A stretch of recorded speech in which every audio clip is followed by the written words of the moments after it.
Disclaimer. This video is made for entertainment purpose only, it doesn't mean to hurt anyone, and don't take it seriously. চারদিকে যেমন হারে বাড়ছে এই TikToker, এতে দেশের মানুষ হচ্ছে লাইসেন্সপ্রাপ্ত হকার। ভাইরাল হওয়ার জন্য তারা করে কত রকমের খেলা, এসব নিয়েই তাদের জন্য প্রতিবন্ধী সমাজ মেলা।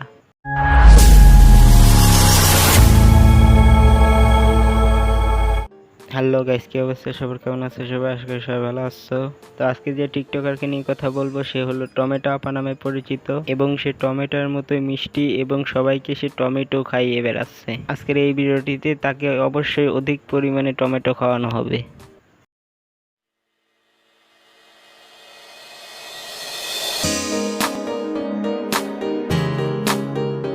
না, আমি বুঝতে পারছি না এটি কি রাস্তার দোষ নাকি গাড়ির দোষ নাকি ড্রাইভারের দোষ নাকি তার নিজেরই দোষ। ভাই, এটিকে যদি ভালো করে বিবেচনা করা যায় এটি মিয়া খলিফাতে সর্দার হবে।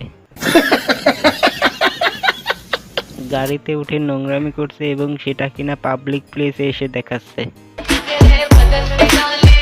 তার সম্পর্কে অবশ্যই একটি কথা বলা হবে, তারটা কিন্তু অনেক বড়, এর পিছনে অবশ্যই মানুষের হাত আছে। হ্যালো গাইস, আমি চুলের কথা বলছিলাম, তোমরাও কি জানি কি ভাবো না। ভাই, বর্তমান সময়ে কিছু কিছু টিকটকাররা ভাইরাল হওয়ার জন্য অনেক অশ্লীলতা করছে, তার মধ্যে এ একজন। দুধ দুলিয়ে ভাইরাল হওয়ার চেষ্টা, তার দুধের রহস্য অত্যন্ত গভীর।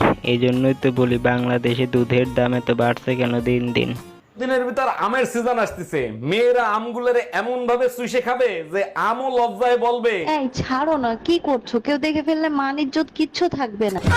আসলে এর সাথে আমের তুলনা করা আসলে ঠিকই হয়েছে। আম গাছে ফল আসার আগে যেমন আম গাছকে অনেক যত্ন করতে হয়, তেমনি ওনার মালটাও অনেক যত্ন করে রাখতে হয়।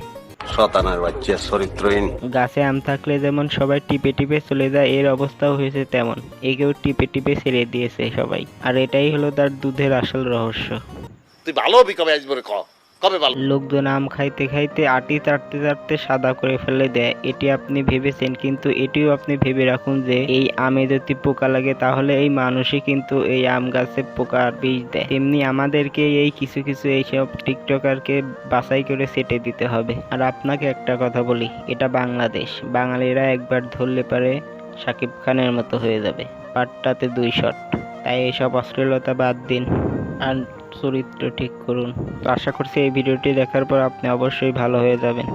তো আজকের ভিডিওটি এ পর্যন্ত। ভিডিওটি কেমন লাগলো অবশ্যই কমেন্ট করে জানাবেন। ভিডিওটি ভালো লাগলে অবশ্যই লাইক করবেন এবং সাবস্ক্রাইব করবেন। দেখা হবে পরবর্তী কোনো ভিডিওতে। আল্লাহ হাফেজ।